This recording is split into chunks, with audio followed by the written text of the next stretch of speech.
My dad shoved my 10-year-old daughter off her chair at the Christmas table. That seat is for my real grandkid. Get out. She hit the floor in front of 14 relatives, and nobody moved. I didn't scream. I didn't cry. I said 4 words. My mom dropped her wine glass. My dad went pale. 3 days later, he received a certified letter, and his hands wouldn't stop shaking. My name is Dana. I'm 34, a single mom, and an ER nurse. And this is the story of how I stopped begging my family for a seat at their table and started building my own. If you're watching this, please subscribe and let me know in the comments where you're watching from. Now let me take you back to the morning of December 25th, the day everything changed. Most mornings started the same way, 5:30 a.m. in a cottage the size of a 2-car garage, tucked behind my parents' house at 14 Birchwood Lane. I'd stand barefoot on cold tile, pouring coffee into the only mug that didn't have a chip, while the baseboard heater ticked and groaned like it was personally offended by December in Connecticut. Lily would still be asleep in the next room, 10 years old that winter. Brown hair fanned across the pillow, one arm wrapped around a stuffed bear so threadbare you could see the stitching through its belly. She'd had that bear since the day I brought her home from foster care. 3 years old, silent, gripping my index finger like it was the last solid thing in the world. 7 years later, she wasn't silent anymore. She drew constantly, birds, houses, families at dinner tables. She read chapter books 2 grades above her level, and every few weeks, usually at bedtime, she'd look up at me and ask the same question. "Mommy, am I really yours forever?"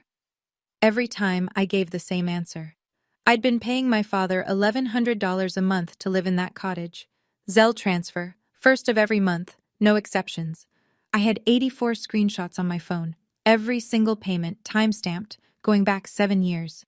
I kept them because I'm an ER nurse, and ER nurses document everything. That's what we do. We chart, we note, we timestamp. My father said a lease wasn't necessary. "We're family," he told me. "We don't need paper." I believed him for 7 years. I need you to remember that number, 84 payments, because it's going to matter later. Christmas at the Thornton house was a production. Not a celebration, a production. My father directed it like a man who'd spent 30 years managing a bank branch and never learned to stop managing. Every year, the long oak table set for 14 to 16. The good china. Cloth napkins folded into something architectural. A seating chart, unwritten but absolute. Richard Thornton at the head, my mother Vivian to his left, my older sister Brooke to his right, with her daughter Harper beside her, close enough to Grandpa that he could cut her meat and tell everyone how gifted she was. Harper was 8. She sat with the adults.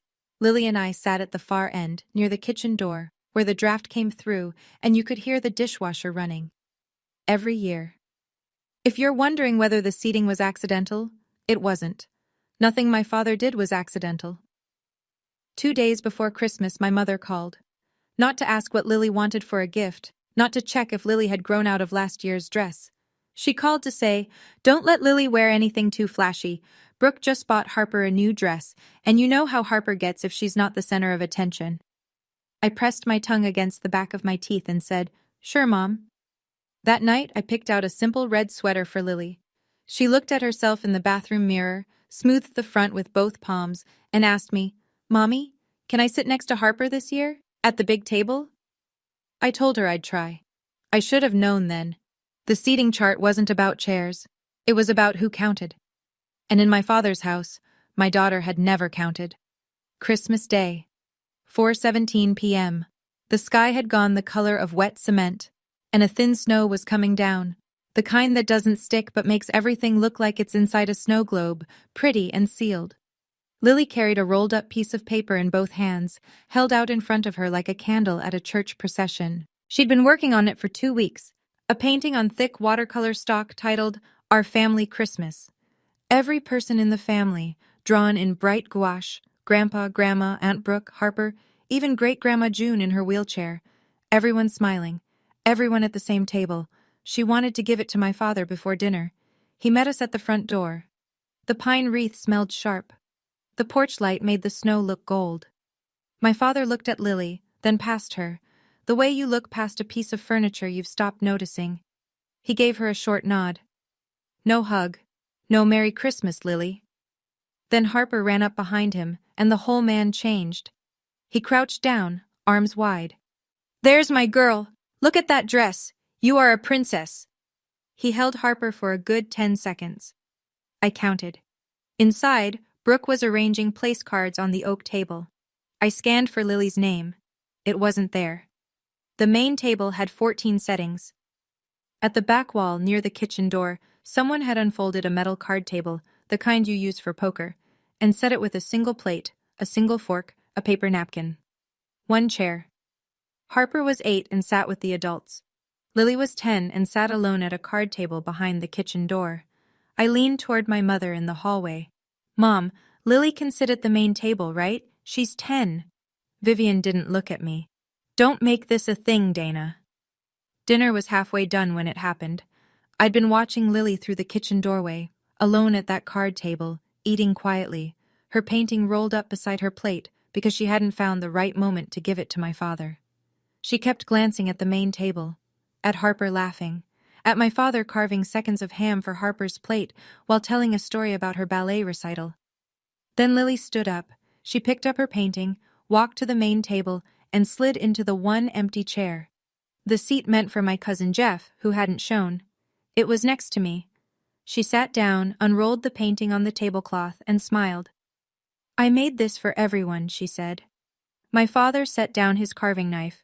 The room didn't go quiet. It went vacuum-sealed. 14 forks stopped moving at the same time. He stood, walked around the table, stood over my daughter. That seat is for family.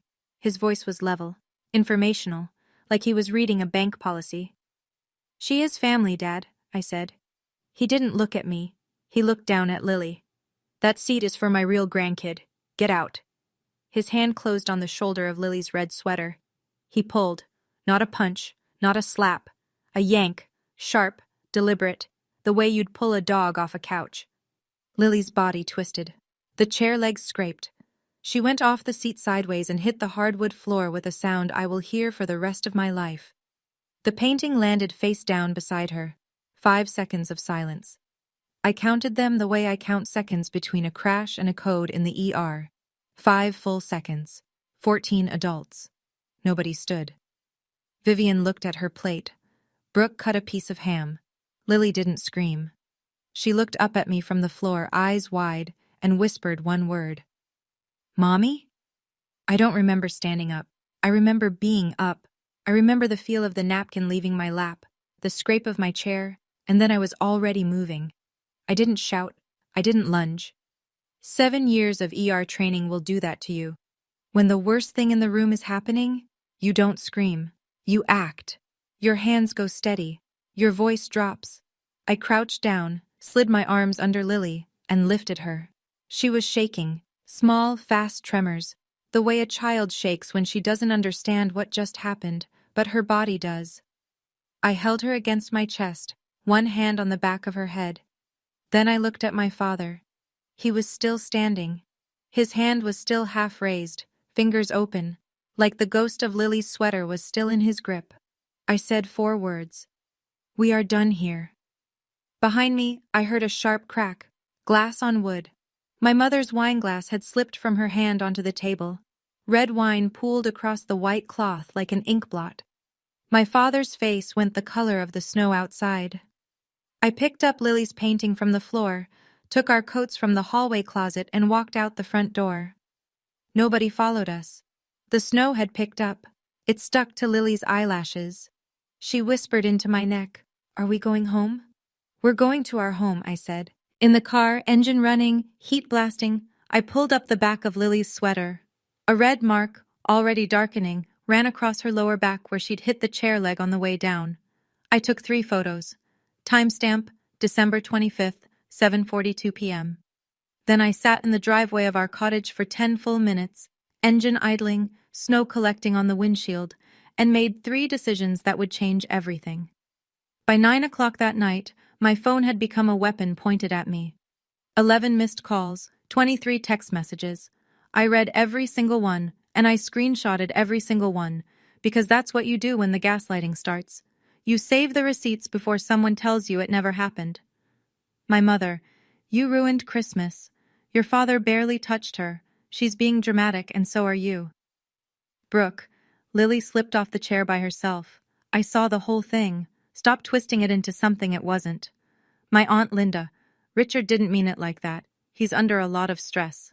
Come back tomorrow and apologize. Be the bigger person. 23 messages.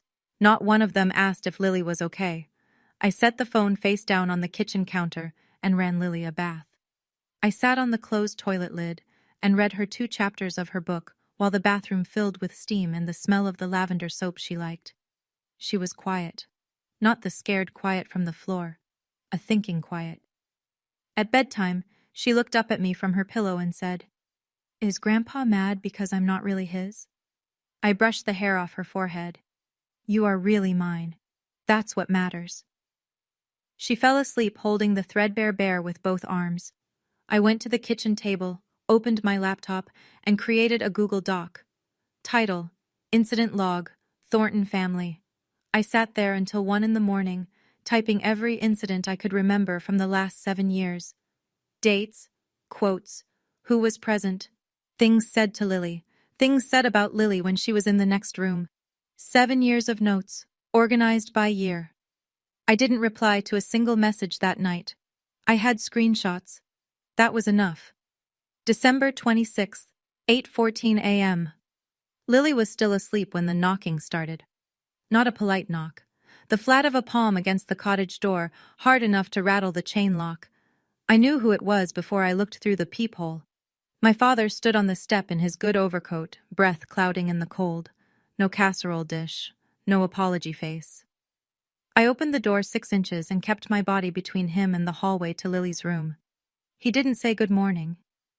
"You embarrassed me in front of my family." His voice was the same one he used to use on tellers who miscounted.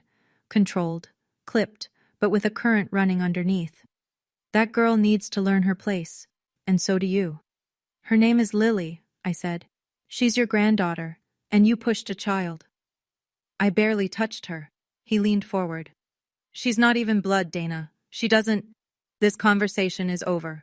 Do not come to this door again until you're ready to apologize to Lily." I closed the door. Deadbolt. Chain. He knocked again. Louder. Then his voice came through the wood, the way sound comes through hospital walls at 3 a.m. Muffled, but unmistakable. "This is my property. I can come whenever I want to my own property." I pulled out my phone, opened voice memos, and held it 6 inches from the door. He kept going for 47 seconds. 47 seconds of my property, my house, not even blood, and ungrateful. I stood there, phone steady, counting Mississippis the way I count compressions during a code. Timestamp: December 26, 10:14 a.m. He called it his property. I had it recorded. And somewhere in the back of my mind, a question I'd never thought to ask started forming. Whose property was it, really? I need you to understand. Christmas wasn't the first time. It was just the time he used his hands. The cruelty had always been there. It was just quieter. The kind you can talk yourself out of noticing if you try hard enough. Lily's 5th birthday. My father forgot. Not forgot the way busy people forget. Forgot the way you forget something that was never on your calendar. Harper's 5th birthday, 6 months later. He rented a bounce castle and a snow cone machine and posted 11 photos on Facebook captioned, "My little princess turns 5. Brooke received $3,000 a year from our grandmother's education trust, money Grandma June set up for all great-grandchildren. I assumed Lily was included. I never checked. That would matter later. When I adopted Lily, I was 27, single, fresh out of nursing school with $40,000 in student debt and a 1-bedroom apartment that smelled like the restaurant below it. My family's reaction was not what the brochures prepare you for. My father: "At least marry someone first. Brooke, you're going to ruin your life." My mother, quieter but worse: "What if she has problems?" She meant Lily. The year Lily turned 6, my mother said, in front of Lily, at Thanksgiving, between the cranberry sauce and the green beans, "Well, she doesn't look like us, does she?" I said nothing. I cut my turkey and said nothing, because I was living in my father's cottage, paying my father's rent, and I was terrified that if I made noise, Lily would lose the only extended family she had. 7 years. 84 rent payments. I thought I was buying Lily a place in this family, but you can't buy a seat at a table where you were never welcome. You're just paying for the privilege of being tolerated. And I was so busy paying, I forgot to check who actually owned the house. December 27th. I called Grandma June. She lived at Maplewood Assisted Living, 40 minutes east, in a single room with a quilt on the bed and 3 decades of school photos on the wall. 82 years old. Arthritic hands, sharp mind, and the kind of quiet authority that comes from teaching third graders for 30 years. She never needed to raise her voice because every child in the room already knew she meant business. I told her what happened. All of it. The card table, the chair, the floor, the sound. She went silent. Not the silence of confusion. The silence of a woman counting to 10 before she speaks so the words come out precise. He pushed Lily onto the floor? Yes, ma'am. Another silence. 10 seconds. I counted. Then, Dana, I need to ask you something. Are you and Lily still living in the cottage behind the house? Yes. And who told you that house belongs to your father? My stomach dropped. Everyone says it's his. He inherited it. Didn't he? The sound Grandma June made was not a laugh. It was the ghost of one. I never transferred the deed, sweetheart. That house is still mine. Every brick, every shingle, every inch of that cottage your father charges you rent for. He has been living in my house for 15 years and telling everyone it's his. I sat down on the edge of my bed. The room tilted slightly, the way it does when a patient you thought was stable suddenly isn't. I'm calling Marcus, she said. You remember Marcus Webb, from your college? He handles my estate. I did remember Marcus. Trust and estate attorney, quiet, thorough, the kind of lawyer who reads footnotes. Grandma, what are you going to... Nobody pushes my great-grandbaby and keeps living in my house. Nobody. She hung up. And the question I'd been forming since my father's voice came through that door, whose property is it really, had just been answered. Marcus Webb called me the next morning at 8:15. He didn't waste time on small talk. Lawyers who handle estates for 82-year-old women on a mission don't have time for pleasantries. I pulled the county land records online last night, he said. 14 Birchwood Lane. The deed is recorded in the name of June A. Whitmore. There's no transfer, no quitclaim deed, no life estate, nothing. Your father has zero legal ownership of that property. I stared at the wall above my kitchen sink, at a water stain shaped like a comma that I'd been meaning to paint over for 3 years. He's been an occupant, Marcus continued, essentially a tenant without a lease. And since he represented to you that the cottage was his property and collected rent from you, we have a situation. What kind of situation? Unjust enrichment. You've been paying rent to a person who had no legal right to collect it. 7 years, $1,100 a month. Dana, that's $92,400. I set my coffee down because my hand wasn't steady enough to hold it. $92,400. I did the math differently in my head. That was 7 years of overnight shifts. That was holidays I worked so Lily could have birthday presents. That was the time I picked up a double on Thanksgiving because the rent was due on the 1st and my checking account had $800 in it, all of it paid to a man who didn't own a single brick of that house. Marcus sent the scanned deed to my email 10 minutes later. I opened it on my phone. There it was, recorded at the county clerk's office in neat black type. June A. Whitmore, clear, permanent, undeniable. I saved it in 3 places. I was an ER nurse. I documented everything. And I was just getting started. The deed was the first crack. The trust was the canyon. Marcus called again that afternoon. He'd requested the account records from the bank that held Grandma June's education trust, a revocable trust she'd created in 2016, funded with $120,000, designated for the educational benefit of all great-grandchildren of June A. Whitmore. She'd named my father as trustee because he was, in her words, good with money. I could hear Marcus turning pages. The original balance was $120,000, he said. The current balance is $11,340. I pulled the phone away from my ear and looked at it, the way you look at a machine that's just given you a reading you don't trust. Where did the rest go? 14 withdrawals between 2019 and 2024. Every single one is coded as educational expenses, Harper Thornton Hayes. He paused. Dana, Harper attends public school. There's no tuition. $108,660, withdrawn in Brooke's daughter's name, for an education that was free. I thought about Brooke's kitchen renovation 2 years ago, the Cancun trip. The designer bags that showed up in her Instagram stories with captions like, "Treat yourself, and because I deserve it." And Lily? I asked. There's not a single withdrawal in Lily's name. Another pause, longer this time. In fact, Lily isn't listed as a beneficiary at all. The trust says all great-grandchildren, but your father, as trustee, never added her. He had the administrative duty to include her. He chose not to. $108,660 gone. And my daughter's name was nowhere in the document, not because she wasn't eligible, because my father made sure she wasn't. I closed my eyes, breathed, and for the first time since Christmas, I felt something colder than anger. Marcus set up a 3-way call that evening, me, him, and Grandma June. I sat at the kitchen table with the laptop open and Lily's door closed, the sound of her audiobook playing softly down the hall, some chapter book about a girl who befriends a dragon. The kind of story where things turn out right. Marcus walked Grandma June through everything. The deed, the rent, the trust, the 14 withdrawals, the missing beneficiary. He spoke the way he always did, level, precise, like he was reading a lab report. When he finished, Grandma June went quiet. I watched the clock on the microwave. 15 seconds. I was counting again. In the ER, you learn that silence can mean 2 things: a patient crashing or a patient deciding to fight.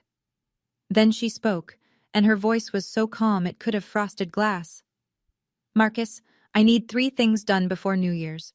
First, freeze the trust. Today. No more withdrawals by anyone. Second, I want a full accounting from Richard. Every dollar, every receipt. He has 30 days. Third, prepare an amendment. The sole beneficiary of the Education Trust, effective immediately, is Lily Marie Thornton. Marcus said, "Yes, ma'am." "And the house?" "They've been living in my house for 15 years without paying me a cent and charging my granddaughter rent." Her voice didn't shake. It sharpened. "Give them a proper 30-day notice to vacate. Certified mail." I started to say something. "Grandma, are you sure? Mom will—" She cut me off. "Your mother watched a grown man push a child onto the floor, Dana. And she picked up her fork, I'm sure." I heard the click of her hanging up, clean and final, the way she used to close her classroom door after the last student filed out. The trust was frozen. The clock was ticking. And I hadn't raised my voice once. December 29th, 4 a.m. Lily asleep, cottage quiet, kitchen table turned into a command center. I'm a triage nurse. When a trauma comes in, you don't panic, you organize. You assess what's bleeding, what's broken, what can wait, and what can't. Then you move, one task at a time, until the board is clear. I applied the same logic to my father. Folder 1, the manila one, physical copies, 3 printed photos of Lily's bruise with timestamps, a printed copy of the medical report from Dr. Patel, Lily's pediatrician, who documented contusion on lower back consistent with blunt impact against furniture edge during our visit on December 26th. Folder 2, digital, backed up to cloud, the Google Doc incident log, now 23 pages covering 7 years. 23 screenshots of text messages from Christmas night, each with timestamps and sender names. The 47-second voice memo of my father at the door. 84 Zelle payment confirmations totaling $92,400. The scanned county deed. The trust account statements showing 14 unauthorized withdrawals. 7 items. 7 years of silence, organized into evidence. I called Dr. Amara Singh's office when they opened at 9, a pediatric counselor in Glastonbury who specialized in children processing family disruption. First available appointment, January 2nd. Marcus emailed me 3 drafts by noon. The 30-day notice to vacate, a demand letter for full trust accounting, the trust amendment naming Lily as sole beneficiary, ready for Grandma June's notarized signature. I printed everything, stacked it, clipped it. Then I sat back in my chair and realized something I'd never felt before in that cottage. I wasn't asking anyone for permission. I wasn't tiptoeing around anyone's ego. I wasn't measuring my words against the cost of rent. For the first time in 7 years, I was just acting. It felt like breathing after being underwater. December 30th. The call I should have made 5 days earlier. The call I should have made years ago, if I'm being honest. But that's a different kind of reckoning. Marcus had walked me through it the night before. An adult used physical force on a 10-year-old child, causing her to fall and sustain visible bruising. Under Connecticut law, that meets the threshold for a report to DCF, Department of Children and Families. You can file as the parent. I sat at the kitchen table at 10 a.m., with the hotline number written on a post-it. Lily was at the other end of the cottage, cross-legged on the living room rug, painting a snow owl with her watercolors. I could see the back of her head from where I sat, brown hair, still messy from sleep, bent in concentration. I dialed. My hand shook. Not from fear. From the weight of 7 years pressing down on a phone that weighed 6 ounces. Reporting your own father to Child Protective Services is not something they prepare you for in nursing school. It's not something anyone prepares you for anywhere. The intake worker was patient. I gave dates, descriptions, the medical report reference number from Dr. Patel. I described the bruise, the chair, the 14 witnesses who did nothing. I submitted a written follow-up statement by email that afternoon with the photos attached. Case opened, confirmation number recorded, investigation timeline, 30 to 45 days. A caseworker would contact Richard Thornton for an interview. I set the phone down, looked across the room at Lily, who was holding her paintbrush up to the light, checking the color. She didn't know I'd just made that call. She didn't need to. That was my job. To make the calls she couldn't, so she could keep painting snow owls in the safety of a warm room. If you've ever held a phone in your hand, knowing you should have dialed years ago, you understand exactly what that moment cost. And I need to tell you, this story is far from over. What happened next is the part I still can't believe. If you're with me, hit subscribe and drop a comment. What would you have done that Christmas night? Let's keep going. New Year's Eve. While most of Connecticut was uncorking champagne and watching the ball get ready to drop, Marcus Webb was standing at the post office in downtown Hartford, holding a white envelope stamped with the words that were about to dismantle my father's entire self-image. Certified mail. Return receipt requested. Inside, a formal 30-day notice to vacate, addressed to Richard and Vivian Thornton, for the property at 14 Birchwood Lane. The language was clean, almost gentle in its precision. Property owned by June A. Whitmore. No lease agreement exists between the parties. Occupants are hereby notified to vacate the premises within 30 days of receipt. A process server delivered a duplicate copy in person that same afternoon. Belt and suspenders, Marcus said. You don't leave room for I never got it. A separate envelope went out the same day. A demand letter to Richard Thornton in his capacity as trustee of the Whitmore Education Trust, requiring a full accounting of all withdrawals within 30 days. The letter referenced breach of fiduciary duty in language that was polite the way a scalpel is polite. Technically civil, functionally devastating. At 3 o'clock, Marcus drove to Maplewood Assisted Living. Grandma June signed the trust amendment at the table in her room, witnessed by Marcus and notarized by a mobile notary. Sole beneficiary, effective immediately, Lily Marie Thornton. I spent New Year's Eve on the couch with Lily. We ate popcorn and watched the countdown on TV. She fell asleep with her head on my lap at 11:40, 20 minutes before midnight. I pulled a blanket over her and listened to the muffled sound of fireworks from somewhere down the street. Is next year going to be better, Mommy? She'd asked before dozing off. I stroked her hair. Next year is going to be ours. Somewhere across town, a certified letter was sitting in my father's mailbox, ticking like a clock. January 2nd. Marcus texted me at 10:09 a.m. Return receipt signed. 10:07 a.m. He has it. 13 minutes later, my phone rang. I didn't need to look at the screen. I could feel the vibration pattern the way you feel a storm system moving in. Heavy, electric, inevitable. My father's voice came through at a pitch I'd never heard from him before. Not the controlled bank manager tone, not the quiet threat from the cottage door. This was something cracked open, raw, and wild. Your grandmother is senile. This is my house. I have lived in that house for 15 years. It is mine. You turned a confused old woman against her own family, and I will sue every last one of you. I let him finish. Then, you'll need to discuss that with Marcus Webb. His number is on the letter. I hung up. 10:35. Vivian's turn. The crying was already in progress when I picked up. How could you do this to us? We're your parents. We took you in when you had nothing. We let you live in the cottage. You charged me rent for a house that wasn't yours. I have every Zelle receipt. I hung up. 11 o'clock. Brooke. I saw the name on the screen and let it go to voicemail. The message was 40 seconds of threats about lawyers, elder abuse, and how I was going to pay for this. I saved it, filed it, moved on. That afternoon, Marcus told me Richard had called Grandma June directly, screamed at her for 4 minutes. Grandma June waited for him to finish, then said, in the same voice she'd used to quiet a classroom of 8-year-olds, I'm 82, Richard, not stupid. You have 29 days. She hung up first. The calls didn't work, so they switched tactics. First week of January. Brooke sent a group text to every relative in the family, 23 people, including cousins I hadn't spoken to since Obama was in office.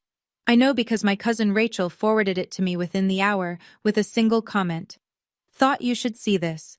The text read, just wanted everyone to know what's happening. Dana is manipulating Grandma June, who, as many of you know, has been declining mentally. She is trying to steal the family home and turn Grandma against Mom and Dad. Grandma has signs of dementia and doesn't understand what she's signing. Please call her and talk some sense into her before this goes further. This is breaking Mom's heart. Every sentence. A lie pressed flat and smooth, the way you iron a crease into a shirt you want to look respectable. I screenshotted it, filed it. Then my Aunt Linda called. Linda, who texted me on Christmas night to say Richard didn't mean it, be the bigger person. Her voice was careful now. Testing. Dana, is it true you're trying to kick your parents out of their home? It's not their home, Aunt Linda. It's Grandma June's. Dad lied, and he pushed Lily. Richard would never. I have a recording. Silence. Then, what? I sent her the 47-second voice memo. The one with my property, and not even blood, and ungrateful. I didn't say anything else. I just sent it and waited. 3 minutes later, Linda texted back 2 words. Oh God. 2 of my cousins unfriended me on Facebook that week.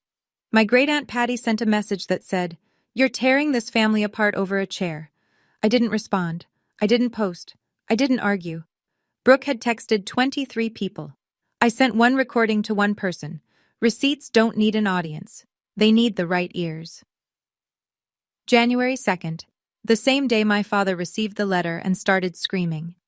While he was calling lawyers and threatening lawsuits, I was in a waiting room in Glastonbury with magazines from 2022 and a fish tank that hummed like a meditation app. Lily was behind the closed door with Dr. Amara Singh. 45 minutes. I sat in the blue vinyl chair and stared at the fish, a fat orange one going in circles, and tried not to think about what my daughter might be saying in there. When the door opened, Dr. Singh asked Lily to pick a sticker from the treasure box in the corner, then stepped into the hallway with me. She was small, composed, the kind of person who speaks like every word has been weighed on a scale first. Lily asked me something today, she said. She asked me if she's real.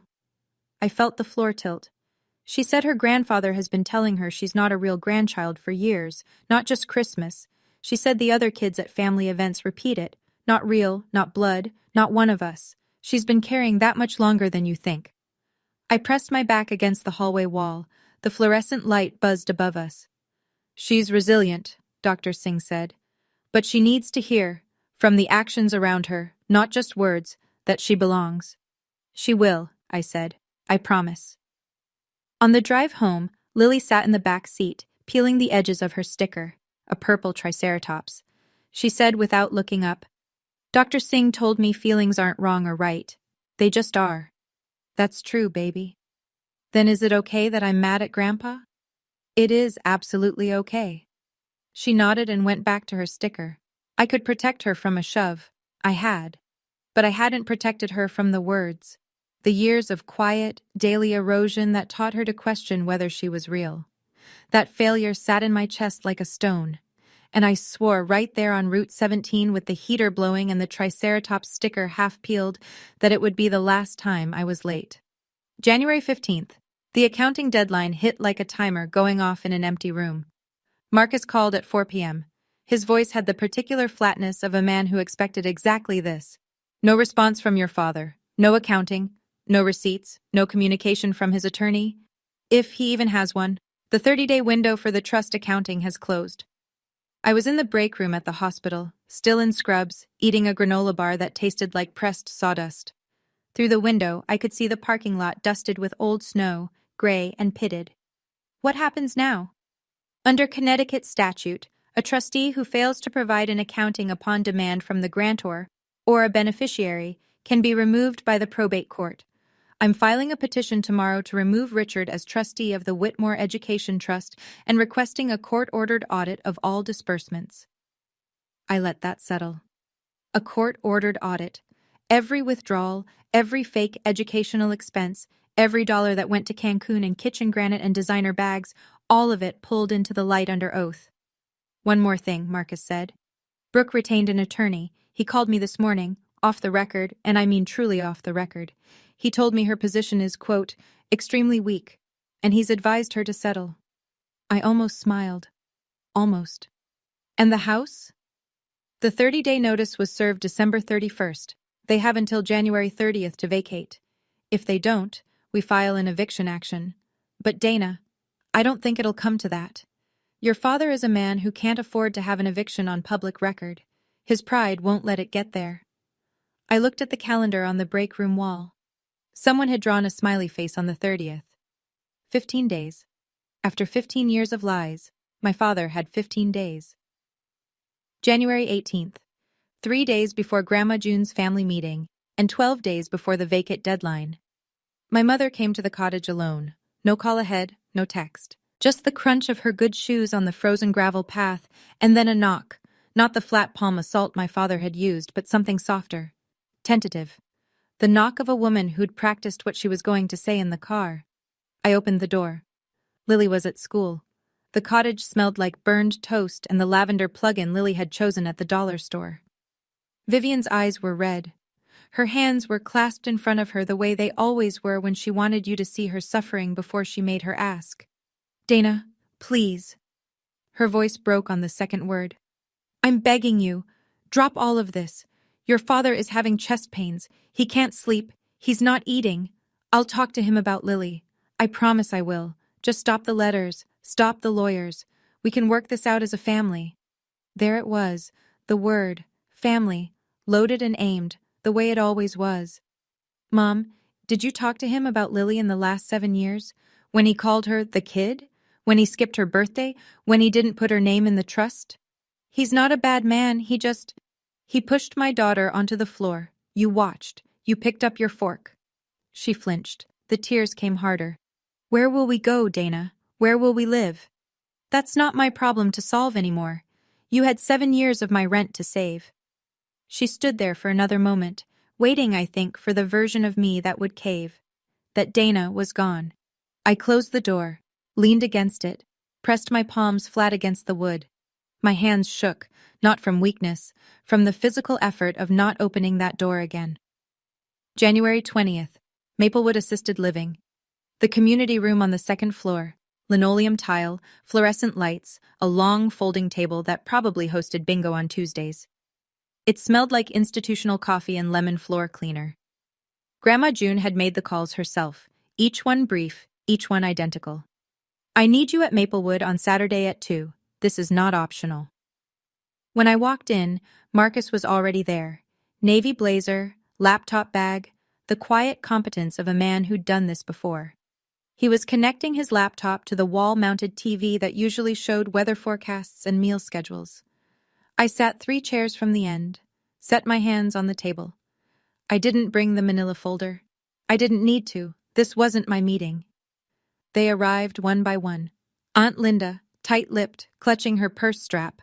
2 cousins, Derek and Nate, who'd unfriended me on Facebook but apparently couldn't unfriend Grandma June. Brooke, in sunglasses indoors, like she was arriving at a deposition she hadn't studied for. Richard and Vivian came last.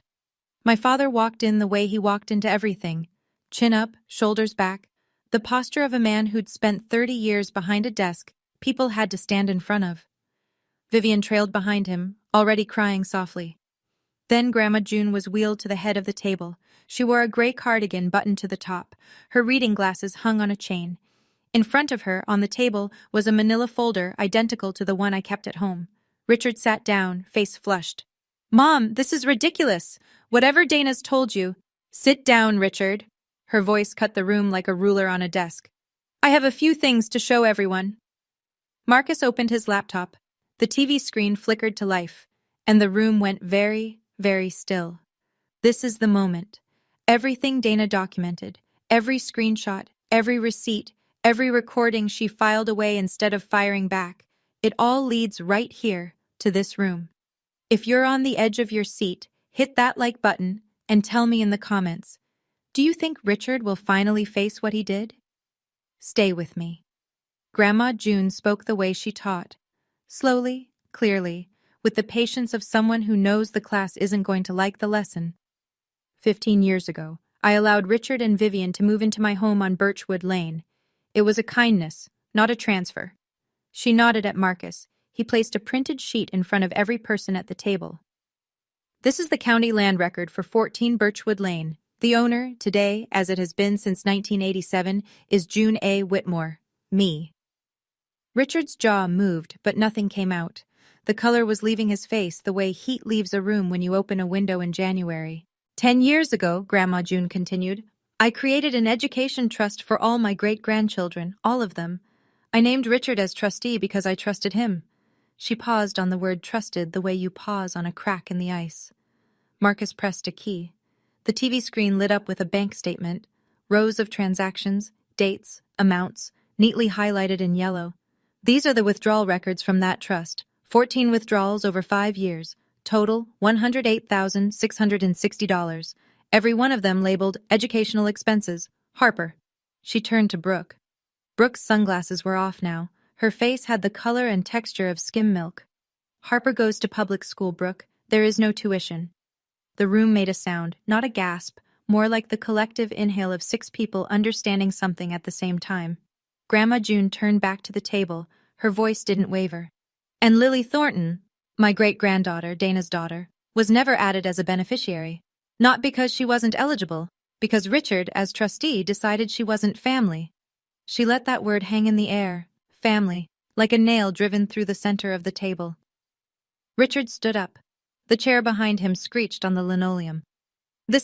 I was going to transfer the deed. I was managing the trust properly. Brooke needed money for Harper's enrichment, and I made a judgment call as trustee, and...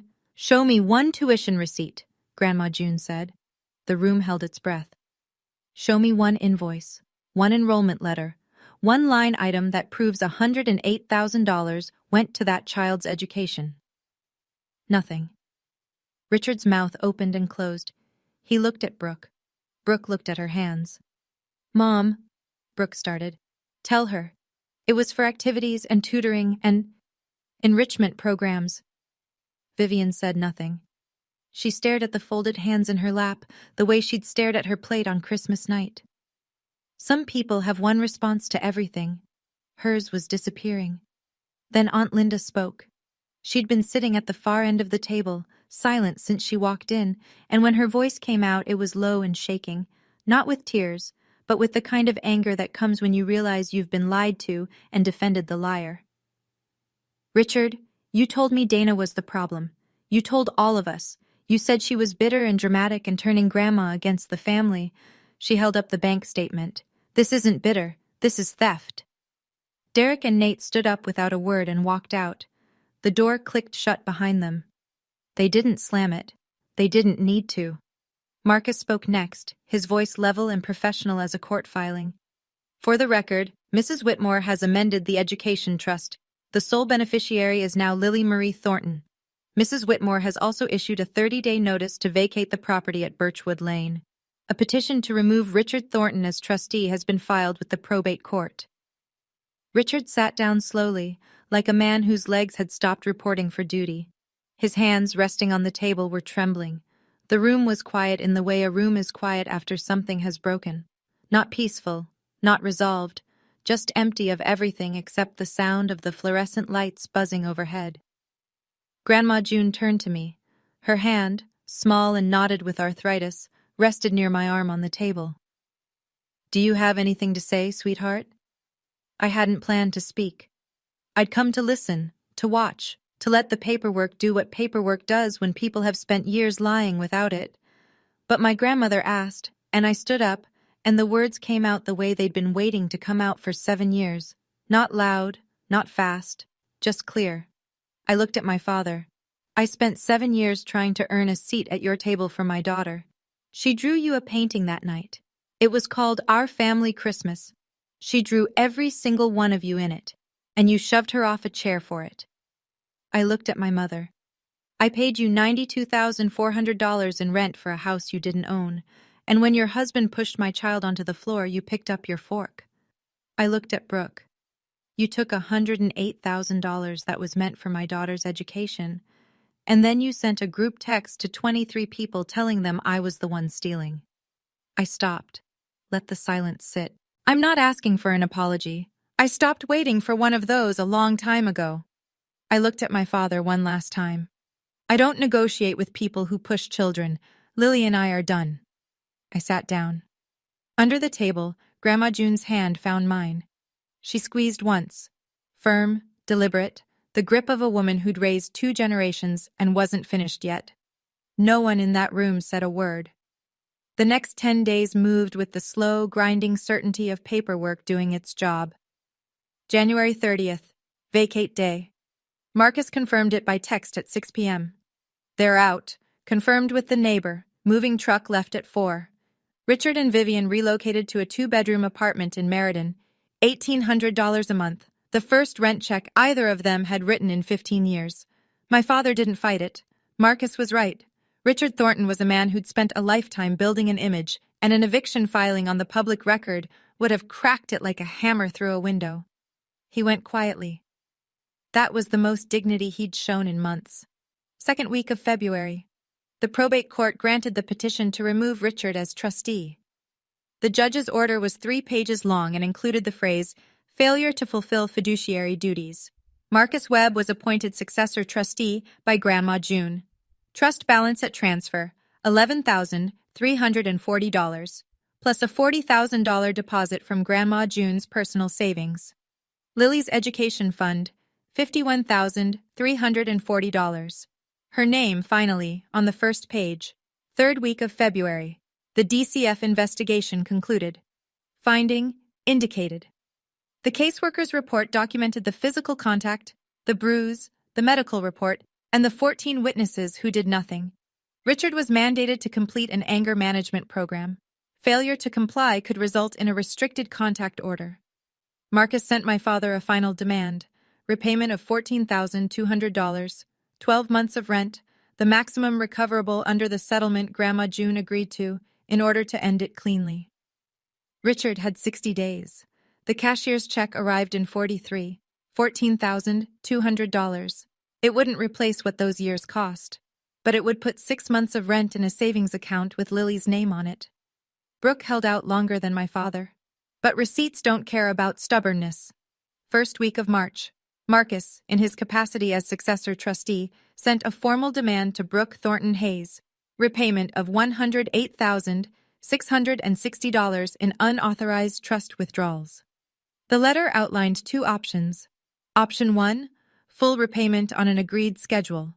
Option 2, a civil lawsuit filed by the trust for breach of fiduciary duty, with Richard named as co-defendant for authorizing the disbursements, and, potentially, a fraud referral for misrepresenting personal expenses as educational costs.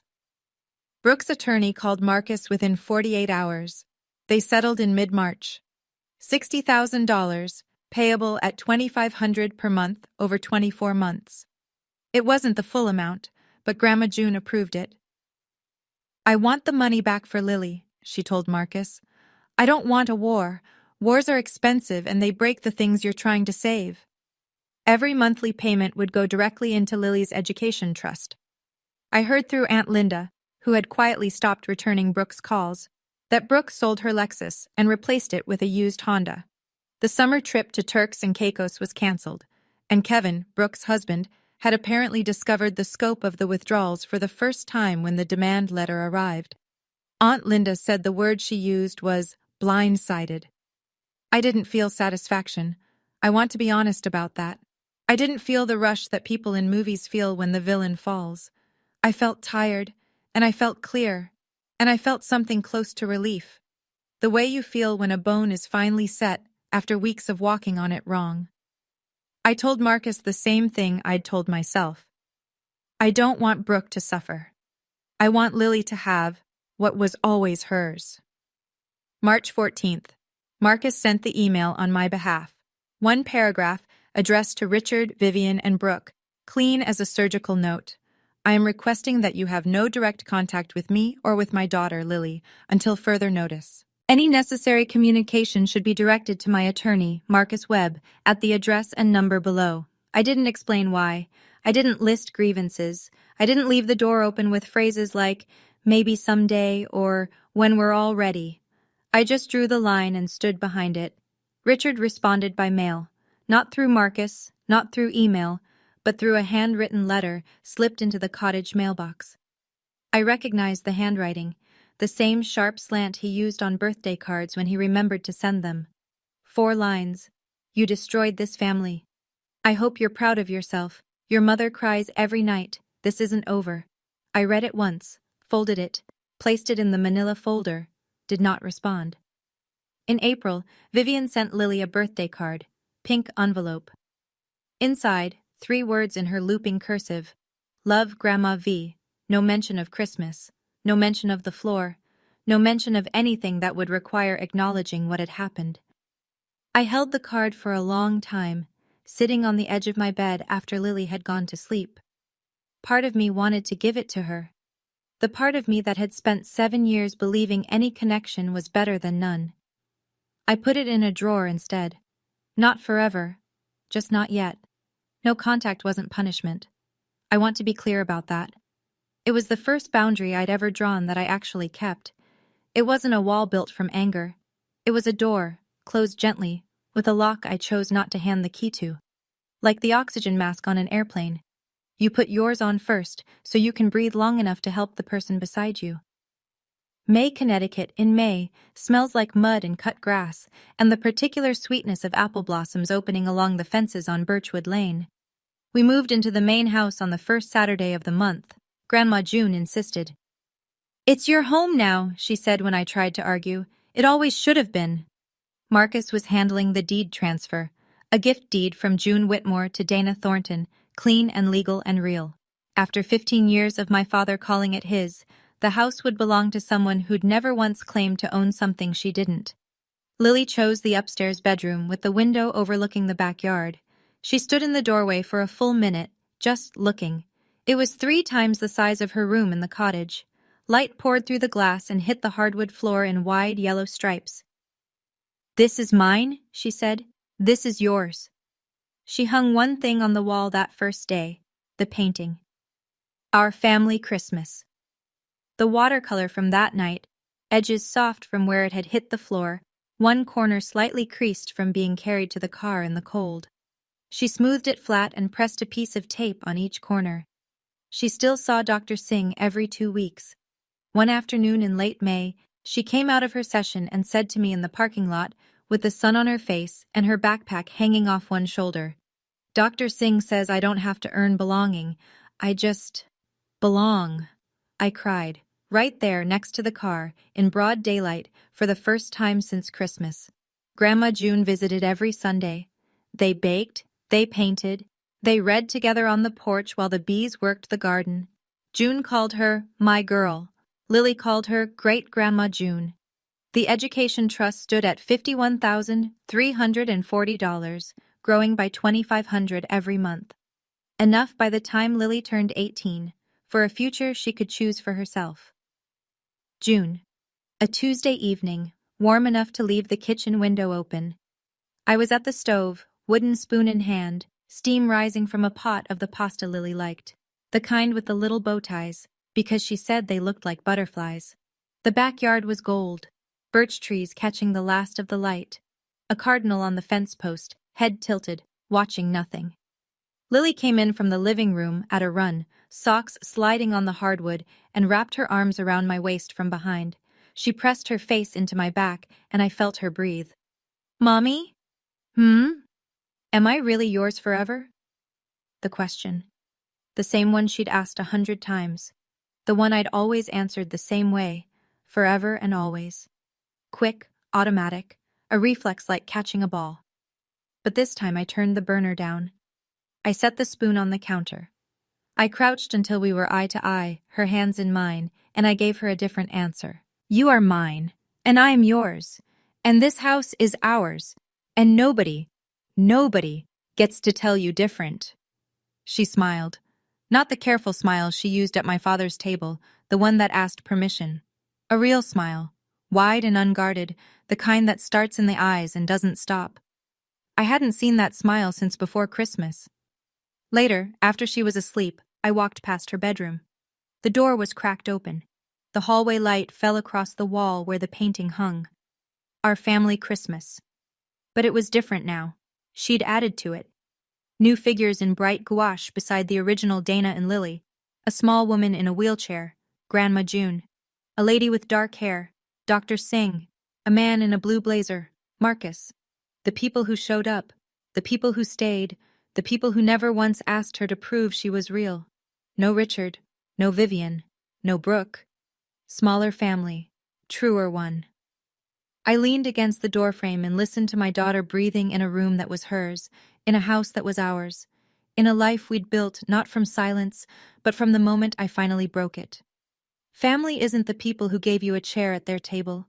It's the people who'd never take yours away. That's my story, mine and Lily's. If you've ever had to choose between keeping the peace and keeping your child safe, I hope this gave you permission to choose your child, every single time.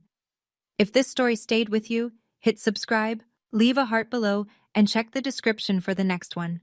Because every kid deserves someone who says, "We are done here," and means it. Thank you for staying until the end.